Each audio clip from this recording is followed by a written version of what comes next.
go? There we are.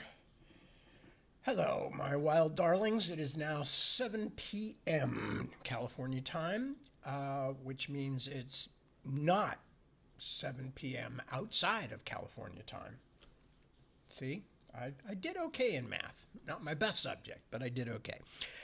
Anyway, good to see you. Thank you for joining me. I am Tad, or thank you for just being about to join me, whichever the case may be. I don't want to be bigoted against those who are a little late tuning in, because it's 30, 40 seconds after I started now. So everybody should be sitting, quietly and listening attentively. No. Anyway, so good to see you. I will be here for approximately the next hour. I will be reading more from Sleeping Late on Judgment Day. We are at a point where many things are happening, and so what else is new? Anyway, so don't have a huge amount to report this week, as I mentioned last night, because I am currently plotting the next book. And that almost entirely takes place in my head at this early stage. Every now and then, if I have an idea, I worry that I might forget about, because I had it just before I fell asleep or something. And then if I remember it the next day or whatever the case may be, I try to write it down, just a little, half a sentence or something to remind me. But basically, it's all in my head. So there's not a whole lot to tell. And in fact, if most people watched me working, their first question would be, is he okay? Is he still alive? Because I do tend to spend a lot of time lying flat on my back thinking. This is in part because of my old and aged joints, although the joint stuff goes back to when I was in my late 20s. But it also is just because it's easier for me to work without distractions and without other things in my eye line that might cause me to do something more fun than thinking. Of which virtually everything counts, especially research. I really like research. Anyway, so that's mostly what I've been doing. As far as anything else of interest happening here at the Beale Williams Honor Rancho, not a huge lot. It's been raining all day today, so the dogs have been very itchy. Not literally so, but figuratively itchy. They don't like having to be inside all the time, and they sit around giving us the big sad eyes, which, I have very little control over the weather, and Deborah, despite her many other awesome and actually, frankly, terrifying powers, does not have any control over the weather either. So all we can do is look back at them and say things like, sorry, and not my fault, and things like that. But that's what happens when you get yourself involved with dogs, or children, for that matter. Both of them will look at you and blame you for the universe not being just the way they need it to be. Young children, older children just blame you for everything anyway, but they don't care what the reasons are. Anyway, let me think. So is there anything else to relate? The dogs, as mentioned, getting along, doing okay. We're still in extended détente. We haven't had any fights or scuffles. They're not best friends, but they occupy the space together and they don't fight. And a year ago, that was all we would have asked. In fact, that is exactly what we asked, what we begged for on bended knee. Please, please, O God of dogs, please send us some peace. And we seem to have gotten to that point. So that is a good thing. They are both lovely dogs, and we are very fond of them. Cats are around somewhere. I think one of them is in the cat tree, and God only knows where the other one is. So nothing much happening around here. Deb is working on her fabric work as usual, which means many little bits and pieces set out all over the place as she considers how to put them together for a blanket or a sweater or whatever she's making at any given time. It's always really interesting because, of course, it is a very different process of creativity. Although having come from an art background, I feel like I at least grasp some of that, and I don't have, obviously, Deb's experience and expertise with it, but I do have a strong reaction to color and visual patterning and things like that. So it's always interesting to see Deb working her way through problems. I'm always fascinated. I actually really like talking to other people about their books. when they're working on them and hearing how their processes work. In fact, it's one of the things I'm most fascinated by is how the human mind, or any mind in fact, but it's just that it's a lot easier to figure it out with humans because we can talk and write. But how the human brain solves problems really interests me. And whether those be problems of art or problems of politics or problems of what was the word? Science, whatever that may be. It always fascinates me. And in fact, most of what I tend to watch and read is nonfiction. And the reason is because I am really interested in how people solve problems. And if I have, well, I was going to say, if I have any crime as a writer, there are many crimes as a writer can be laid at my doorstep. But if I have any central issue that may come up for some readers, besides being very wordy, it's that I'm really fascinated by how people decide things and how they go at them and how they solve problems. So there's a great deal of that, as you may notice from the books we're reading right now, the Bobby Dollar books. It's written like a noir, but I'm also really trying to show how, admittedly in an imaginary world with imaginary boundaries and physics and all that kind of stuff, or at least unrevealed physics. I like to see how the characters solve their problems, and one of the reasons that I wanted to write it in the noir style, which is with the first person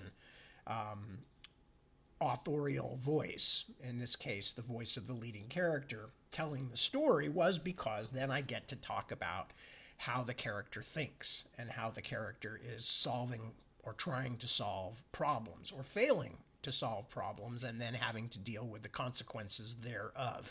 So I don't know why I got off on that, except it's just something that interests me, and I suddenly realized that, yeah, that's one of the things I try to do a lot in my books, is explain how people are solving problems, because otherwise, to me, it feels like I'm setting up a situation and then I am not playing by the rules. I'm just getting them solved, and that is classic of any kind of bad fiction, but it's also especially true of bad fantasy fiction, is where magic is sort of the hot and cold running tap water of their world, and you just pull out more magic when you need to. And I certainly wouldn't claim I've never been guilty of that, but I try to at least lay it out in such a way that it feels more or less reasonable, that is how a problem was solved, that if we didn't know that specific solution was available to them, we have at least seen similar kinds of solutions in this world before and have learned the kinds of things that are at play, so that when these kinds of answers are offered to solve problems and questions and things like that, that doesn't feel like they're coming out of left field. It feels like, oh, a mathematician solved a mathematical problem, or, oh, a really strong person managed to lift something the others couldn't lift, or, something like that, where it makes sense in the context of the world. If that made sense at all. It probably didn't, but it doesn't matter because I'm still talking. Anyway, let me check and see if anybody has popped in to say hello. And yes, looks like there have been a few. But why am I not getting any comments? Hello. Give me the comments. God, why do they do this to me? Why can I not simply find the comments in the same place every time? Why are they here sometimes and not here? Anyway, well, I see who is here who has left a comment at this point, and that is Isaac. Hello, Isaac. Good to see you. As always, Felina. Hello, Felina. Long time no see. Good to see you too. Tim Speckens. Pleasure as always. Tim had a good news week. I am very, very happy to hear that. So that's the only questions I can, and the only comments I can, for some reason, that I can access. I don't know why. Normally you press on, you mouse across the and there's Ben Maher. Hello. Good to see you, Ben. And Josh Dobbin. Hello, buddy. Long time. And Sherry. Oh, good. All right. Sherry, I've known for a long, long time. And Josh, quite a while, too. And Ben, you are fairly new to me, but it's a pleasure to have you with us. So, g'day. G'day, mate, to you, too. And yeah, I don't know why. For some reason, it's different every time. Facebook is like, I don't know. It's like they just roll dice every time you start with something, and then they just go, not this time. We're doing it differently. So normally I can see everybody who has checked in at the same time. Not happening right now. Anyway, I do see Kristen, who just checked in. So hello, Kristen. That's good to see. Anyway, so sorry about that for not being able to say a proper hello to people. Do I have anything up there I can do it with? No. Let's see who I missed over here. Oh, okay. Well, we've got some here. There's Jeremy. Okay, good. There are some over here I hadn't seen. All right. So Jeremy, hello. Yes, there is definitely some rain. We had rain earlier today. Not so bad, but intermittent and a few times fairly heavy. Isaac, I already said hello to. Tracy, hello, good to see you. A pleasure. Penny, hello, good to see you too. Mr. Mark Craigbaum, star of stage, screen, and television, good to see you, sir. As always, a pleasure to have my old friend aboard. Barb Ann, good to see you too. And Emily, welcome. Hello, Emily Bell. Susan Shamblin, hello, how nice to have you. Braulio Valdebenito Maturana. And I'm probably making that much more Spanish sounding than it needs to be, but no worries. And hello, good to have you with us. Kelly Kenrick is here. Claudia War is here. And I think I already got most of the others there. Yes. Okay, good. All right. So life is good. I had to go to another page of Facebook to get the comments. Don't ask me why. I will never understand this stupid Apple application as long as I live. And I'm hoping that's a long time so I can fully appreciate the frustration of dealing with Facebook. I want decades of suffering, and I expect to get them. Anyway, so all of that nonsense now nonsensed out. Trying to think if there's... Oh, go away. I don't want you. I want to go back. Anyway... All right, good. Okay, I found my place again. Okay, so I am probably just going to go ahead and start reading. So if you will recall last time, Bobby and Halina, one of the Scythian women, were in a car coming back from getting new phones when they were attacked by a black jelly-like thing right out of an old Dungeons and Dragons manual, like a black pudding. Although I didn't think of that at the time. I was thinking of probably comic book stuff in my imagination. Which almost killed them, but they managed to blow the car up by setting the gas tank on fire with a flare, and they are now back home. And Bobby has had to accept not just Clarence on his little crew, but Clarence's boyfriend or friend, Wendell, because Clarence said they were just seeing each other, but they hadn't decided that it was a relationship yet. See, I give you all the details so you can really appreciate things. Anyway, and they were trying to, Wendell, who has a background in tech, as well as being an angel, Wendell managed to hack the thumb drive that Bobby had stolen out of the computer of Baldur von Heinmann, who is the local leader of the Black Sun faction, I think it's called. So anyway, let me go back to continuing. So anyway, so when they hacked into this thumb drive, they discovered a group of people, a group of these neo-Nazis, including Baldur von Heinmann, who were invoking a demon, and the demon turned out to be Prince Sitri, appearing in a column of light. And that's where we are at. The neo-Nazi leader was mesmerized by the changing shapes. Of course, master, he quavered. Of course, great Sitri, we will do anything you ask. You honor us with your trust. Sitri became a pillar of standing stone. I honor you with my restraint, the grating voice said. One word from me and your souls would be strung like ribbons on the doors to outer darkness. Remember that. This time the shift was more convulsive, and when it ended, the shadow was swimming in the pillar of light, a thing of tentacles and beaks and trailing strands, part squid, part jellyfish. You will find that which I desire, and you will bring it to me. To aid you in this, I will give you power over 3 servants, the nightmare children, the boneless ones, and most fearsome of all. The shape stopped speaking. For a long moment, nothing moved in the yellow light except a few strands tugged by some impossible current. Then the figure shifted again, suddenly and violently, stretching into a shape that seemed too long, too many-jointed and angular to fit into the slender column. It might have been a man made of broomsticks. It might have been a scarecrow built of long, thin bones. What is that? It asked, and the harsh voice took on a colder, even more threatening sound.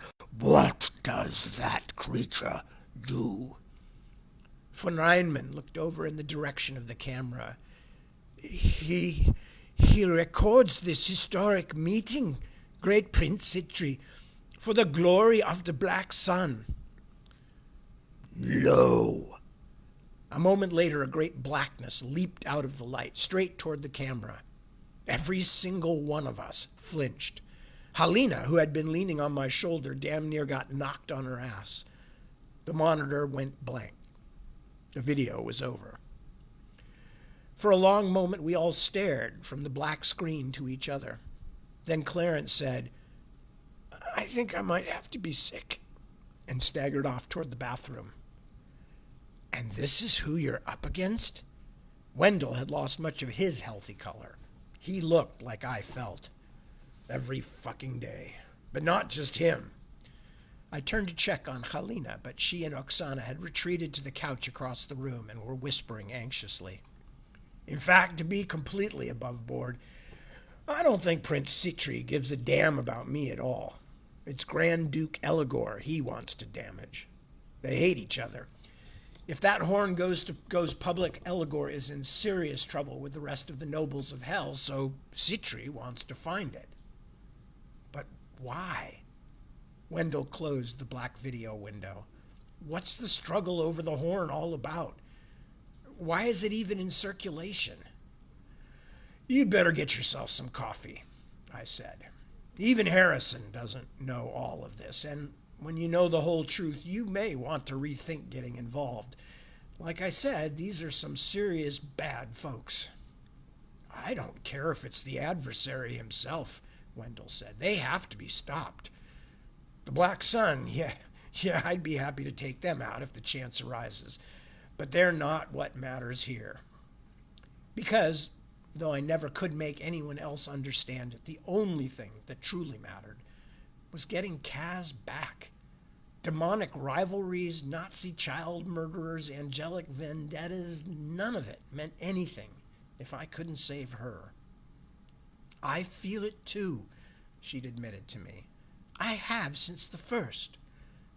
That was what mattered. Once I'd laid it all out for them, Wendell and Clarence seemed so overwhelmed that I sent them home, sending 2 of the new untraceable phones with them. They looked like they'd been in a firefight, which wasn't that surprising. I mean, it's one thing to find out that things are different behind the scenes than you thought they were.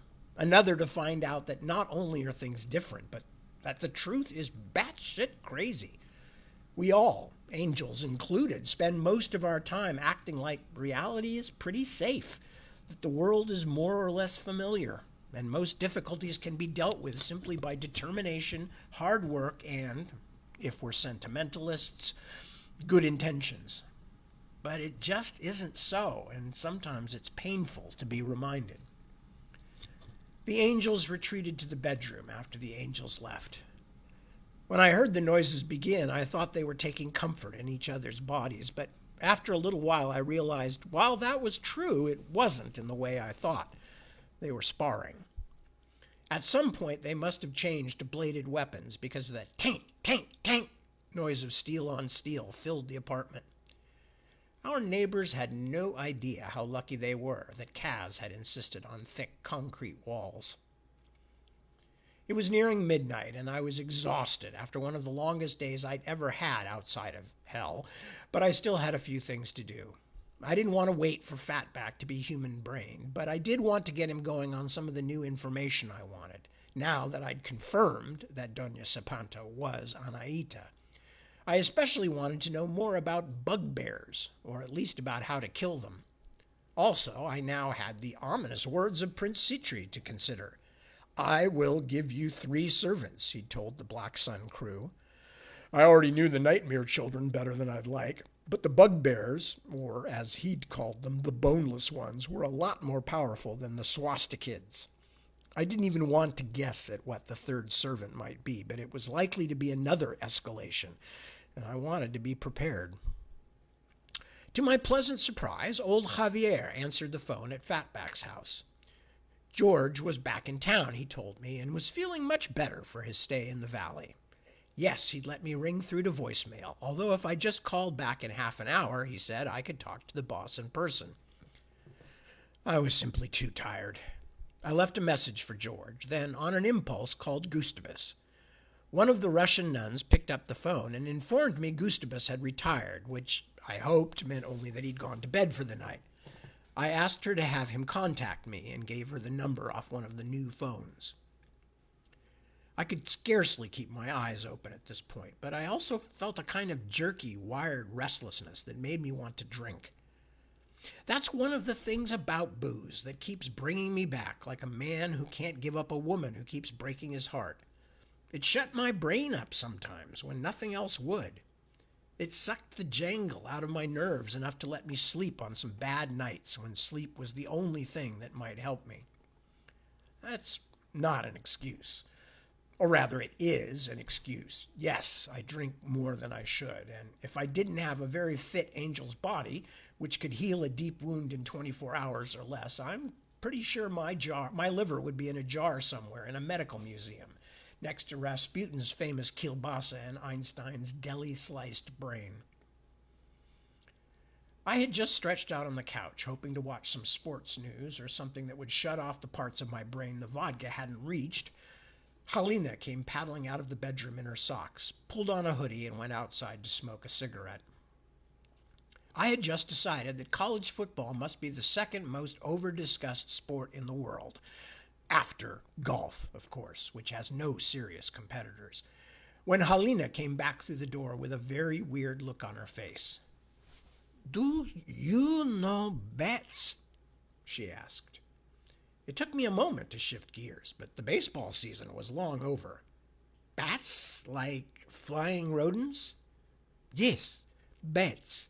Do you know them?" "I know a little bit about them. Why? Did you see one outside?" I thought maybe she'd found an injured or sick one and was about to warn her about rabies, but the expression on her face was weirder than that. "What's going on?" There is bat on the fence, I think, and it is talking." For a full 2 seconds, I literally couldn't figure out what she was saying. What bizarre wrong turn in her mental Ukrainian English dictionary had taken her so far down the road to impossibility. Then I suddenly realized what was going on. I leaped up and rushed to the door, pushing past her in my hurry. She followed me out into the apartment courtyard. "There," she said, nervously quiet, "on the fence." Something was indeed hanging on the fence, and it did look quite a bit like a bat, except that one wing was much larger than the other, and the body itself looked more like some kind of slug, except with a lot of furry legs. As I approached, the little beast turned its head all the way around on its shoulders, so that it faced me even with its back toward me. It looked a bit like one of those tree-climbing, branch-tapping critters, a potto or loris or something, if pottos and lorises were made of mucus and had one really large eye in the middle of their faces.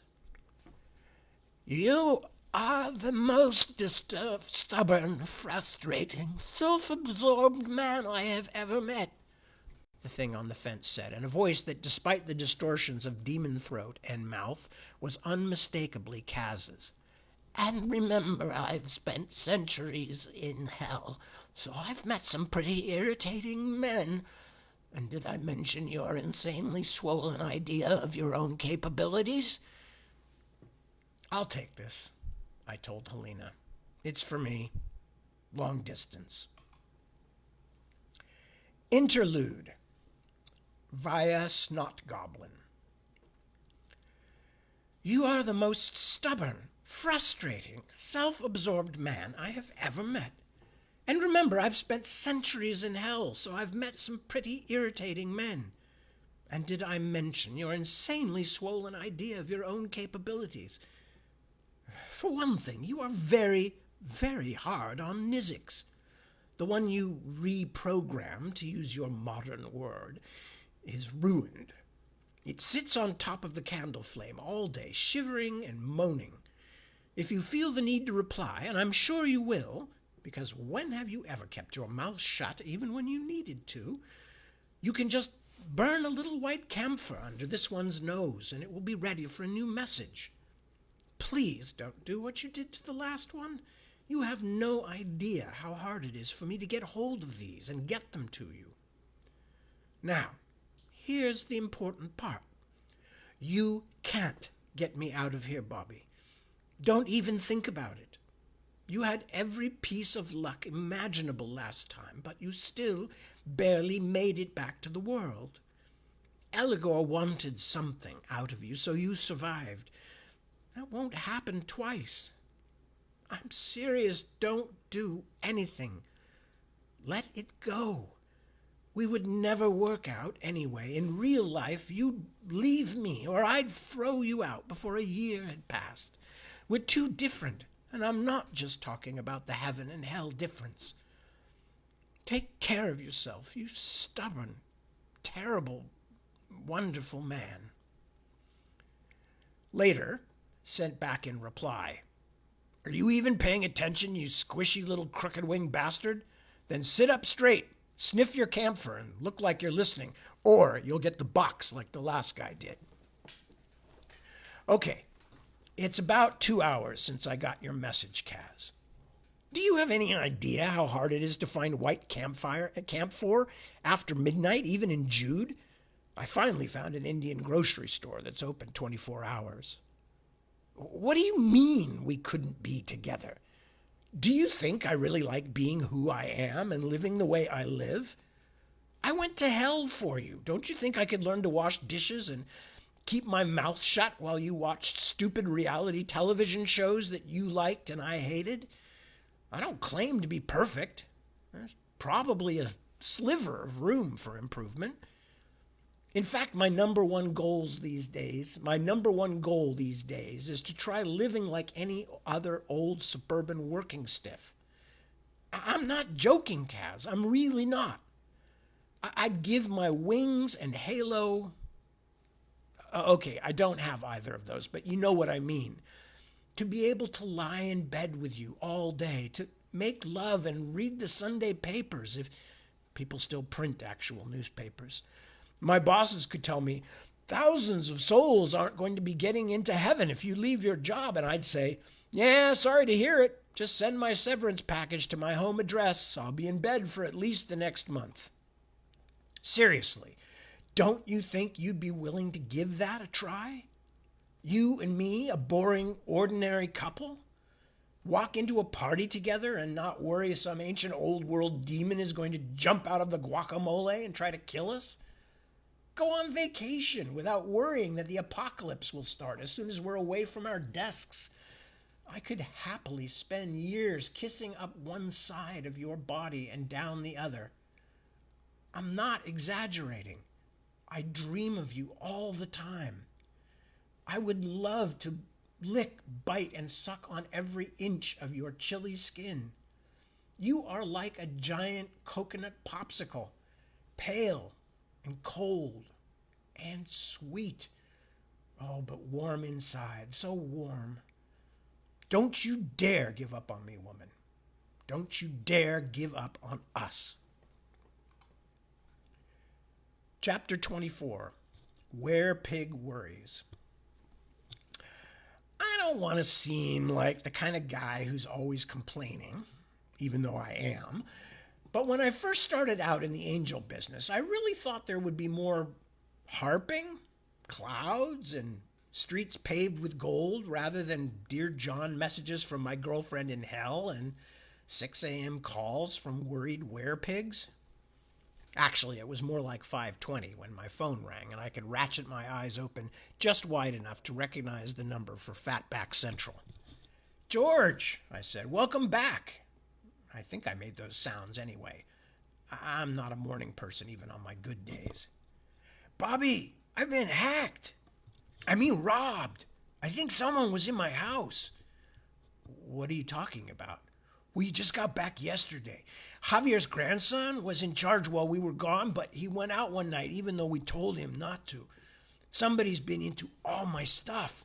Slow down. What stuff? My computers, my voicemail? All that stuff from you, Bobby. Shit, you're kidding. All our communications, emails, everything? This was disaster on a huge scale. I'd been doing business with George for years, and only about half of it was legitimate by heaven's standards. Also, most of the illegitimate stuff had happened in the last year.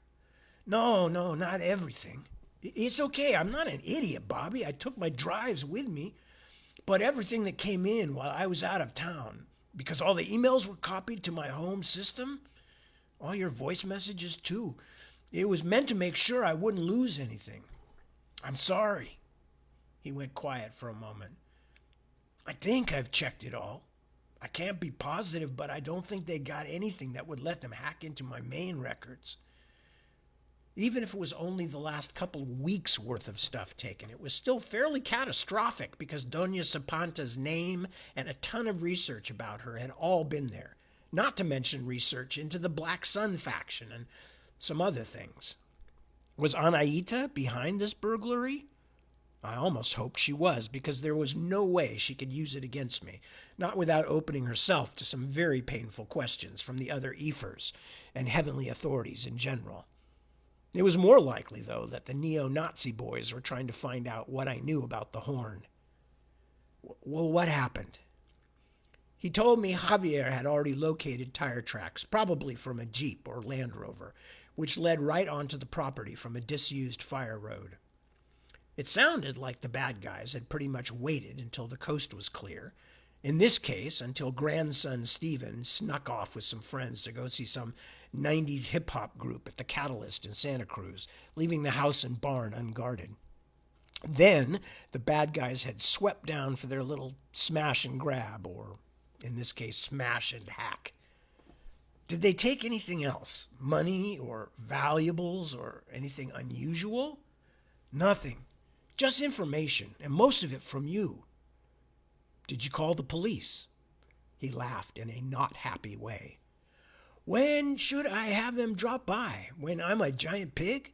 Or during regular working hours when I have a human body and the brain of a giant pig? My family doesn't call the police for anything.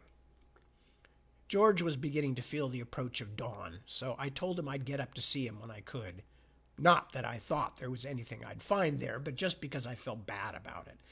It wasn't George's fault he'd been haunted and now home invaded. It was mine. He was kind enough not to point that out, but I felt I owed him a visit. I don't have a car right now, though, so it might take me a few days.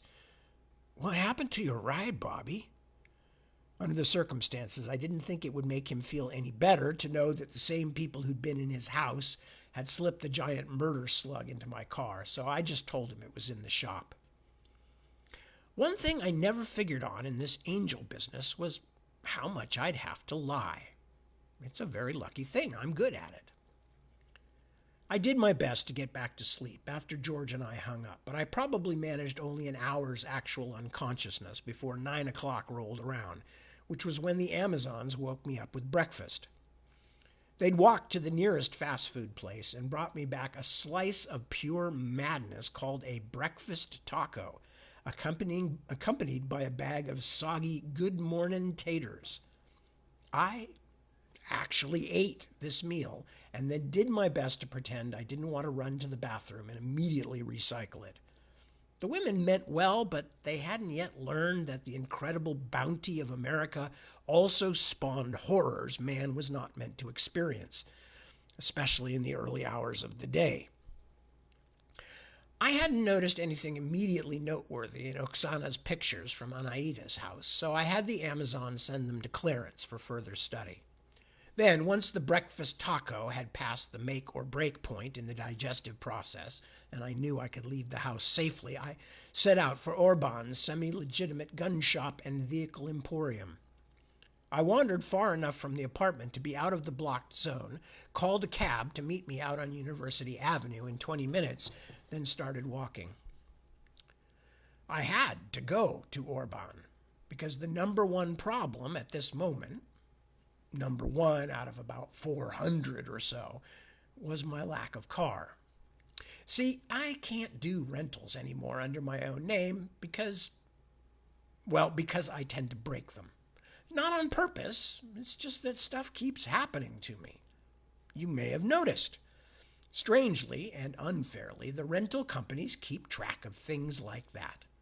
I'd had to use a fake ID to get the Chrysler we drove to Anaida's house, and I didn't want to use those too often. Also, I'm always a tiny bit more cautious with a car I haven't paid for, and even a half-second hesitation might be a problem. I once rammed a six-legged something or other with a car that belonged to one of the other guys in the Harps, back in the Counter-Strike days. I saved both our lives, but he still made me pay for all the bodywork.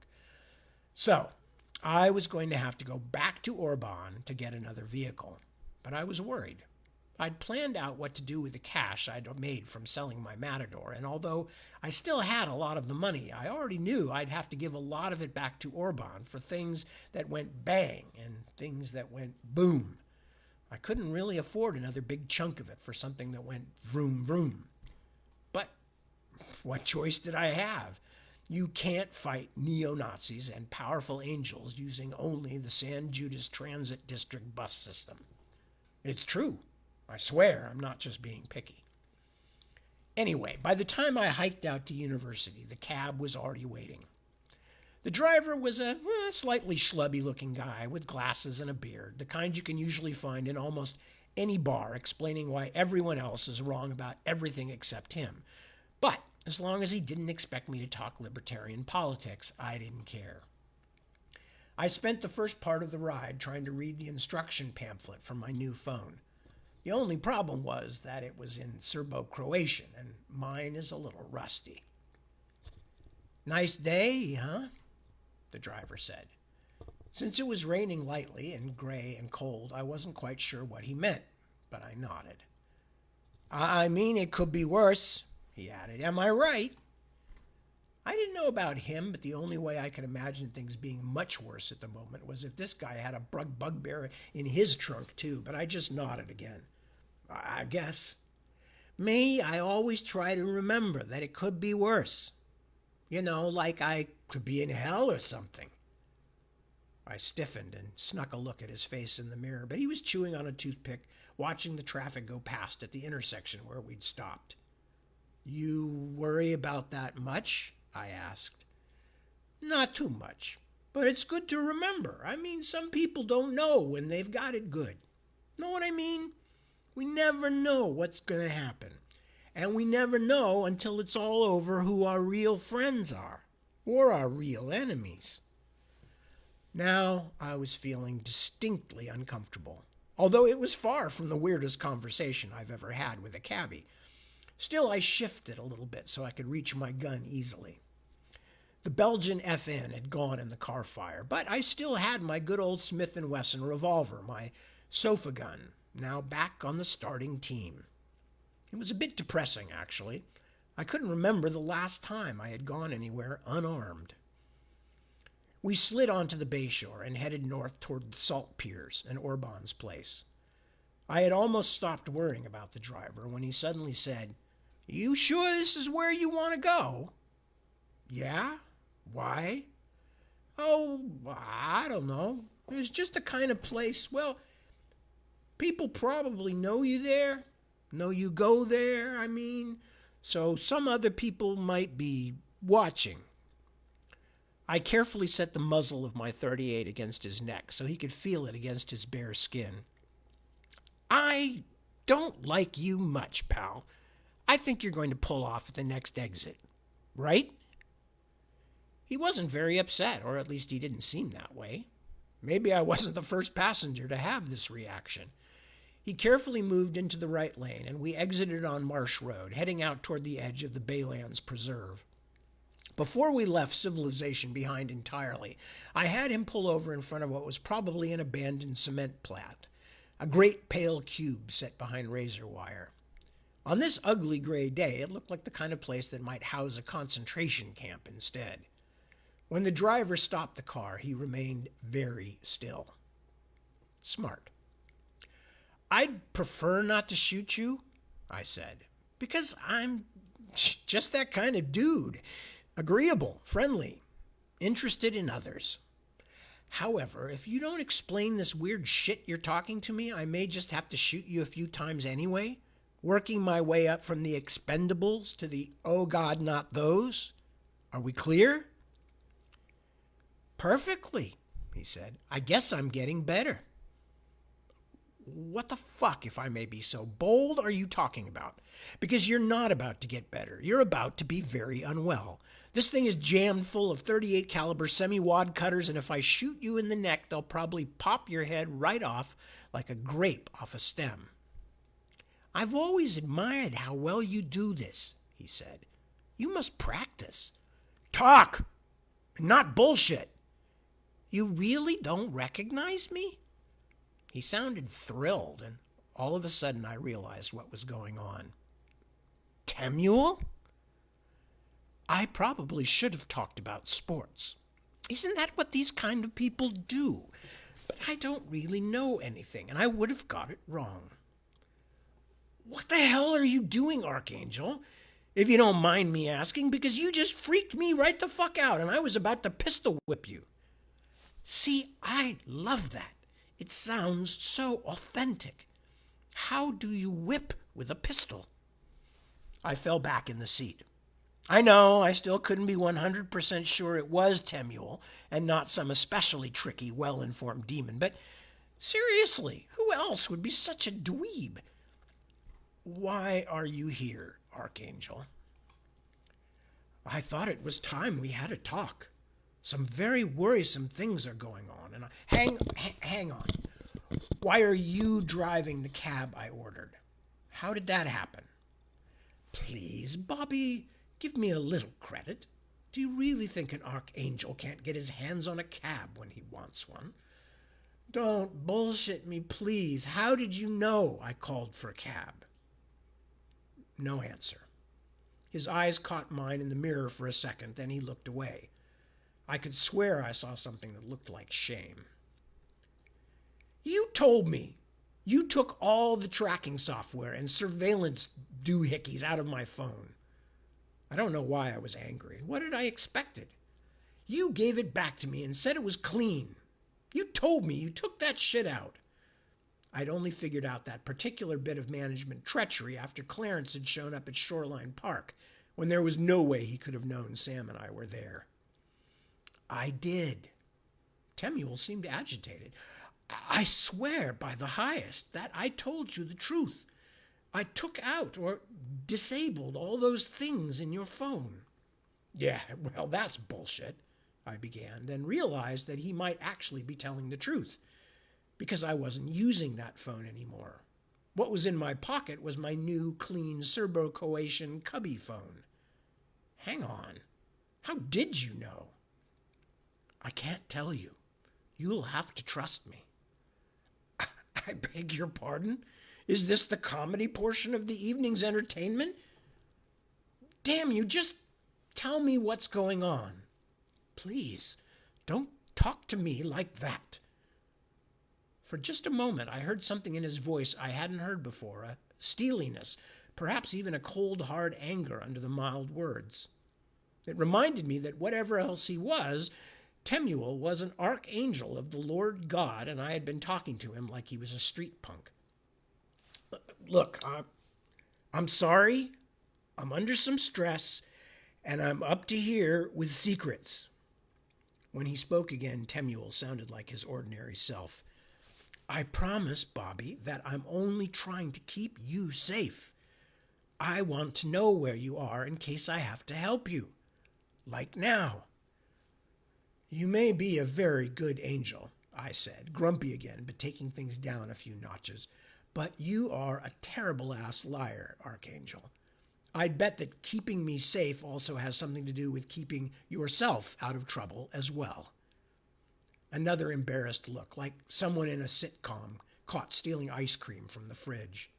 He'd have been adorable if my soul and sanity weren't in jeopardy. Of course, I'm letting you run on a long leash, so I need some idea where you're running. I filed this away for later. Was he telling me he knew about my visit to Anaita? How was he keeping track of me? I was ready to swear no one had been tailing me or spying on the apartment, but if he wasn't going to tell me, he wasn't going to tell me. You don't force an archangel to do anything. Unless you're a higher angel. I realized I was still holding my gun on him and slipped it discreetly back into my coat pocket. Just tell me what you're doing here now. What's going on? Why another surprise meeting? It's your request for a leave of absence, actually. I warned you, remember? I held on to it as long as I could, but people notice when you're not doing your job, Bobby. You're a bit infamous. Now the Ifrit is unhappy again, and they're talking about bringing you back for disciplinary action. Which means probably nothing good. When you say the Ifrit, what do you mean exactly? All of them? He looked troubled. It's very hard to explain all the ins and outs, but Camuel, Anaita, and Raziel are the most disturbed. Terentia and Karael have, well, not defended you, but suggested that more information is needed. Karael even said that he thought you might have been more seriously affected by the disappearance of Edwin Walker's soul and all the trouble that came afterward than anyone realized. Karael defended me. Well, bless him.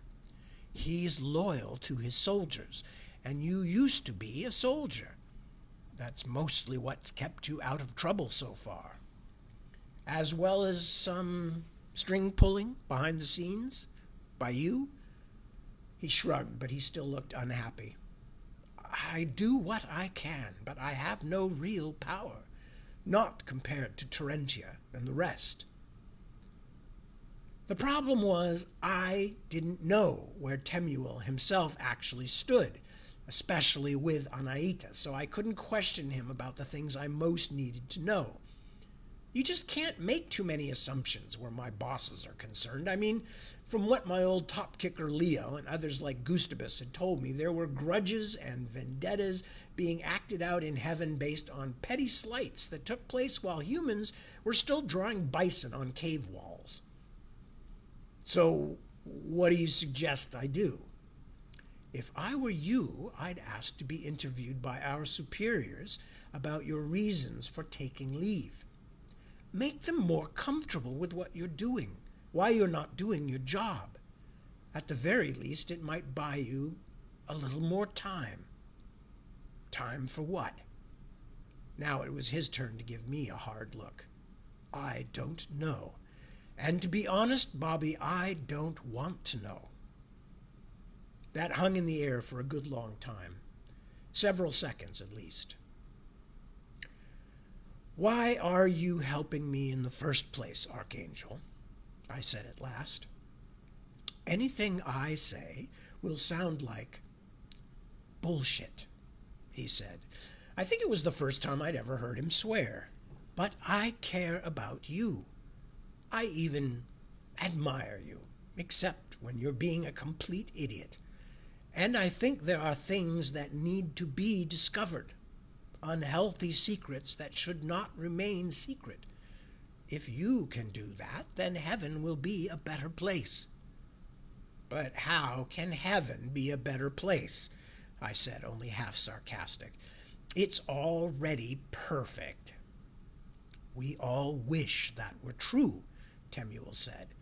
But some of us know it's not. He brought the conversation to a halt again. I couldn't think of anything else I could ask him without revealing my particular problem with Anaita.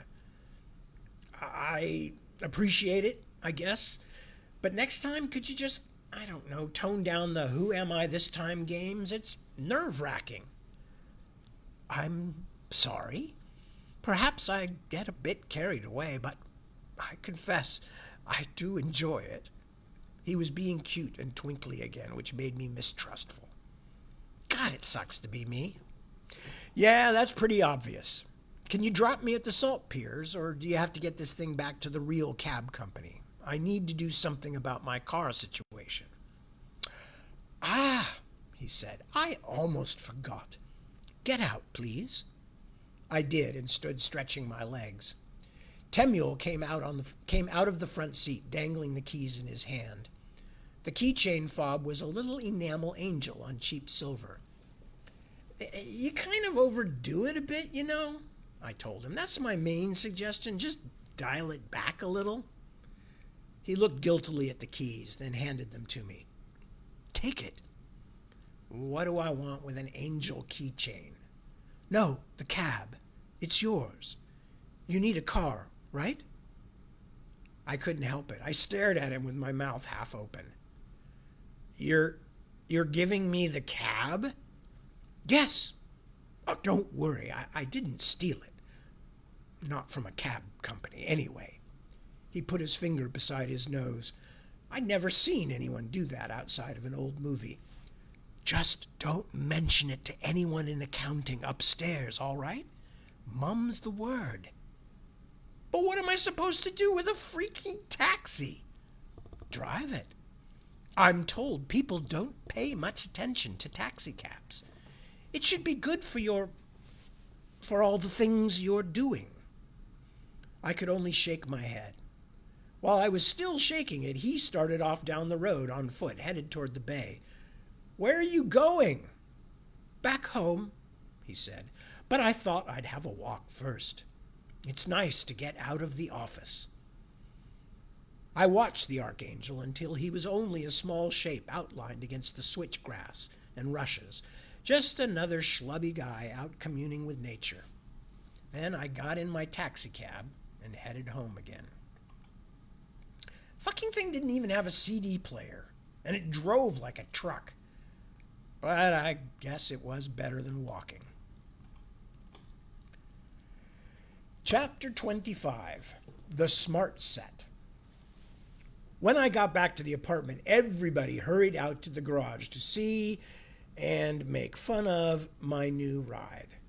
That is so cool, shouted Halina. Oksana was laughing. You are very funny, Bobby. What are you supposed to be now? Clarence asked me. The Beatles? Listen, you young whippersnapper, that yellow was a submarine. What you mean is, who are you supposed to be, Joni Mitchell, because her old man was taken away by a big yellow taxi. Your grasp of culture is appalling, Junior. Every time you open your mouth, Clarence said, you just seem older and weirder. Inside, the Amazons returned to lazy alternations of sparring and making dinner. I'd told them I was tired of doing all the food prep. I didn't like what I was hearing of their meal plans, something about barley soup, so I sat down with Clarence. He brought his own computer and was scrolling through the images Oksana had taken at Schloss Sapanta. I've labeled as many of these as I can, Bobby. I never wanted to know this much about rich San Judeans. He paused on one. See, that's the governor. Do you think he's in on this too? I gave the kid a look to make sure he was kidding. I'm not worried about politicians, although you'd be surprised how many have connections with both sides. Well, that's too bad because there's a ton of them here. Look, there's the mayor of San Judas. And here's a bunch of Congress people at this event, whatever it was. But most of the people in the pictures aren't that well known, or at least not that easy to identify. It's going to take forever to put names on all of them. You can skip most of the really famous ones because why would Anaita hand the horn to one of them? She wouldn't trust any mere mortal to keep it from the Grand Duke of Hell, least of all a politician. I frowned at the images of Doña Sapanta going past. Formal, ceremonial ones mostly. She, or Anaita rather, was still beautiful in the pictures, but not in the astounding way she'd been at our meeting. More like her own slightly more ordinary-looking sister. The angelic glamour didn't come through in any of the photographs. In fact, she might have just trotted it out for yours truly. All I really want to know is where that damned horn is. I'm just hoping... Something occurred to me. Hey, aren't you on call? This place blocks cell phones. They could be calling you, and you wouldn't... Clarence rolled his eyes. Yes, Bobby, I know. You told me. That's why I go out into the yard every little while to check. He flicked to the next image. Hold on. Go back. No, that one. I saw something. What is this? The photo was Doña Sapanta and another woman standing with two men. Some charity thing? That's all I know, and I only know it because she's wearing the same dress in another picture where she's giving someone a giant fake check. And Ms. Sapanta, whoever she really is, never wears the same dress twice. Why? Do you know these people? No. The men were both Silicon Valley executive types, badly shaven and slightly long-haired in an I'm not really an evil plutocrat kind of way. And the unknown woman was the female version of that, which meant she dressed a little better than the men, because she had to. The four of them were standing with champagne glasses in the kind of awkward group photo you get when you interrupt people having a conversation and ask them all to smile. But it wasn't Anaita or the main figures that had caught my attention, but something in the crowd of a couple of dozen people, out of focus but visible behind them, something that I couldn't see now. Can you make it clearer? No, I can make it bigger, but this is a picture that Oksana took with her phone of a photograph behind glass in less than ideal lighting. The best government photo labs in the world might make it better, but I can't. He frowned. Believe it or not, Bobby, sometimes even angels can't do miracles. You're not telling me anything I don't already know, Junior. I thought you were going to call me by my name. No, I said I'd call you Harrison instead of Clarence. Clarence. I mean Harrison. I never said I wouldn't call you Kid or Junior or Mr. Smarty Pants. The irony is that the one who acts like an 8-year-old is calling me Kid. No, the irony is that you, the one who dresses like a 60-year-old, aren't grateful for it. Get a better copy. He stared at me. I just explained, get a better copy. If this wasn't taken by Sapanta's own personal photographer or something, then maybe it was on some website or in some magazine. Come on, you're Captain Records Hall, right? So find a better copy. I'm going back to looking up her other properties. I patted him on the shoulder. Remember, God loves you. I couldn't quite hear his reply as I walked away, but I don't think he said the name back to me. I don't think he said the same thing back to me. The Amazon's barley soup smelled a lot better than I thought it would, especially once they started to put in the mushrooms and onions and little bits of bacon. In fact, I was beginning to look forward to dinner when Clarence stepped out to check his messages. He was out there for quite a while, and when he came back, he said, "No rest for the weary. I've got a client over in Friendly Acres, but I think I found a better version of the picture." I looked at the screen. It's not the same picture. No, but it's the same event and the same people from a slightly different angle. He slapped at my fingers as I tried to enlarge it. If you're going to look at my computer while I'm gone, don't ruin anything. Old people get really cranky with technology sometimes, and they break things. Cute. Hurry back. And that's where I'm going to stop because we've got another half that chapter left, I think. So let me just mark this for next week. Bingo. All right. And meanwhile, I'm sure there's many other people. Oh, see, there's Paul Rayside checking in from Ottawa. I've never been to Ottawa. I've been to several other Canadian cities, but I have never been to Ottawa. Anyway, thank you for joining us. That was a great pleasure to have you aboard, Paul. And I think I said hello to everybody else who has left a message of some kind. So with that, I must slowly evaporate, which means it is time for me to return to my original form, my larval form, and go eat something. Until I return next week, I want to thank you, as always, for spending time with me. It is a huge pleasure. I want to remind you to take good care of yourselves, because everything else you can do in the world, every movement or action that you can take for goodness, and I know you all are very serious about acting for goodness, every movement or action that you can take starts with you taking care of yourselves. So I want you all to take care of yourselves, your physical health, your mental health, your emotional health, all of the above. Also, take good care of your family, friends, neighbors, people around you who might just need a kind word, a smile, a couple of bucks, whatever the case may be, a friendly greeting. I'm very Californian, and I do believe in public friendliness. Don't have to go overboard, but, it's nice to say hi. How are you? Hope you're doing well. Anyway, on that note, on that incredibly sappy note, and, what can I say? I'm the child of 60s sitcoms. On that note, I will say one more time, thank you for being with me. Peace, be well, and I will see you next week. As far as I know of no reason why not, at these same TAD times and this same TAD channel. So, farewell, hasta luego, y hasta próxima, y a todos, buen viaje. Okay, see ya.